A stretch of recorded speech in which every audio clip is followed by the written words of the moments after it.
হে যুবক ভাই, এখনো কি আপনার সময় হয়নি আপনার রবের দিকে ফিরে আসার? আর কত সময়ে আপনি পাপের সাগরে হাবুডুবু খাবেন? আর কত সময় আপনি আপনার প্রতিপালক সম্পর্কে উদাসীন হয়ে থাকবেন?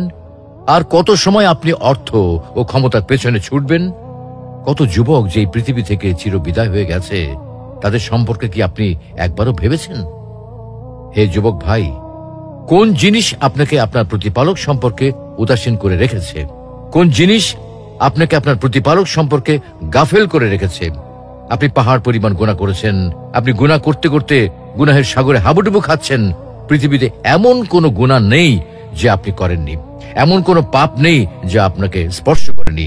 আর আপনি মনে মনে ভাবছেন মহান আল্লাহ রাব্বুল আলামিন আপনাকে কখনোই ক্ষমা করবেন না। আপনার ক্ষমার ব্যাপারে আপনি চূড়ান্ত নিরাশ হয়ে গেছেন। তাই আল্লাহ তাআলা আপনাকে লক্ষ্য করে বলছেন পবিত্র কোরআনে, হে নবী, আপনি বলে দিন, হে আমার বান্দারা যারা নিজের আত্মার উপর জুলুম করেছো, সীমা লঙ্ঘন করেছো, তোমরা আল্লাহর রহমত থেকে নিরাশ হয়েও না।